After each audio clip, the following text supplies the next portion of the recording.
straight run, or to be more precise, in the angle between the straight run and the perpendicular, which in this case is 90 degrees to the left. This tells the other bees that food is available 90 degrees to the left of the sun. If the angle is 60 degrees to the right, they'll be flying at 60 degrees to the right of the sun. This is amazing skill of the bee that is gifted to them from Almighty God. And the Quranic verses says that in Surah Nahl, verse number 68 to 69, that and thy Lord taught the bee to build its cells in hills, on trees, and in men's habitations, then to eat of all the produce of the earth, and find with skill the spacious paths of its Lord. This verse is clearly describing about the skills of the bees, and these skills are, of course, that they go and find their food and all this. The thing which has to be pondered over here is this: the Arabic word used here for bee is fasluki and kuli.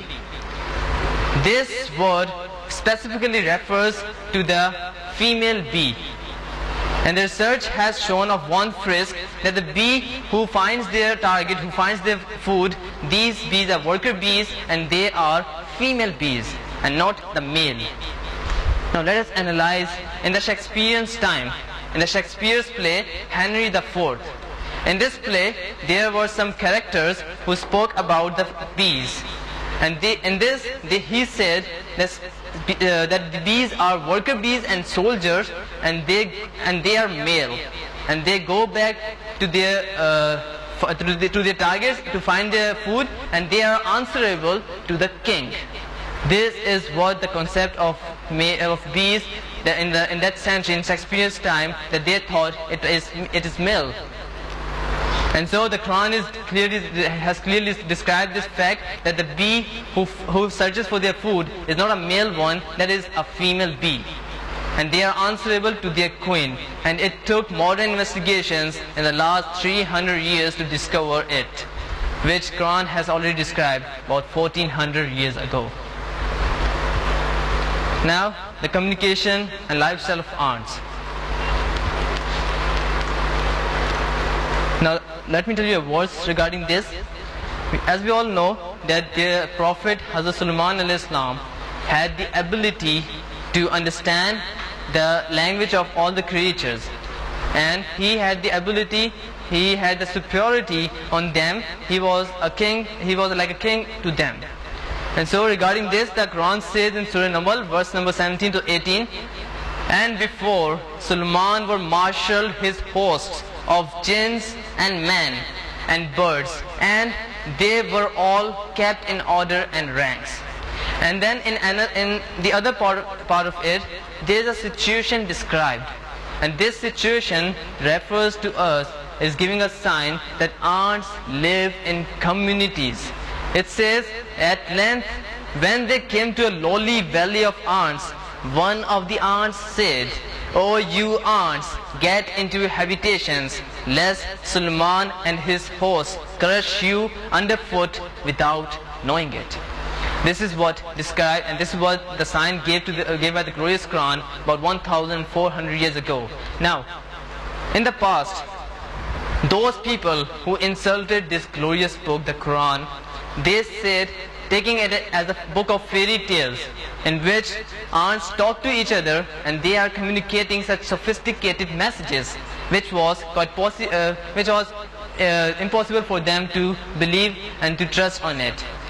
But they were wrong, because the present research has shown us such amazing facts about the ants, and research came up with some strange facts. It is that ants bury their dead bodies as we humans bury our dead.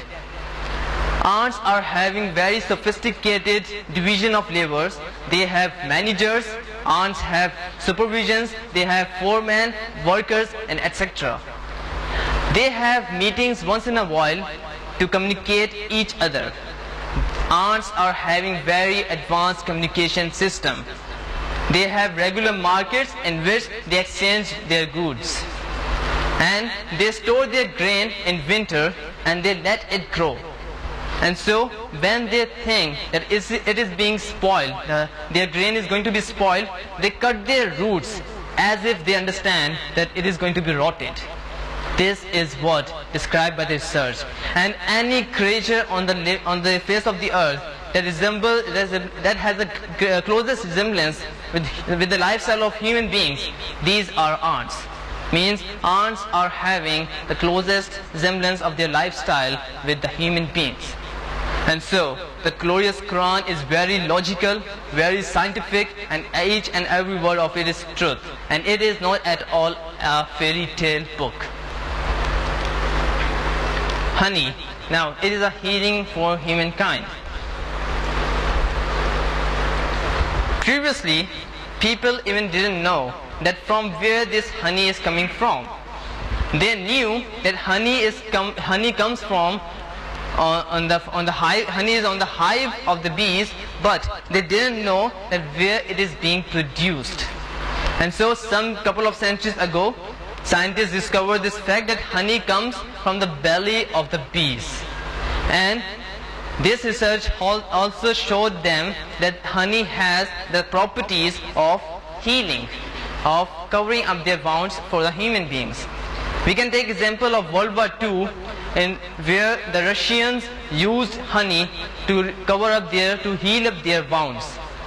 The wounds which keep moisture, these wounds can leave scratch marks, and there are high possibilities of growing fungi or bacteria. But if you put honey on your wounds, then due to its density, there will be no scratch mark left, and there will be no possibility of any fungi or bacteria. This is what discovered by the scientists in recent times and in some centuries ago. The glorious Quran tells us about the same thing in just one verse. It says about the bees in Surah Nahl, verse number 69, it says, "There issues from within their bodies a drink of varying colors, wherein is healing for man." Now the first part is describing that where the honey is coming from. It is saying that honey comes when the bees suck the juices from flowers through their string, and it goes into their stomach, and it is being produced there. This is what describes the glorious Quran from their bodies. And then later on, the next verse is saying, next verse is describing about the properties of honey, and that is the healing for mankind. This is what discovered by the scientists just few centuries ago, and this is what the glorious Quran has told us about 1400 years ago. So we were able to do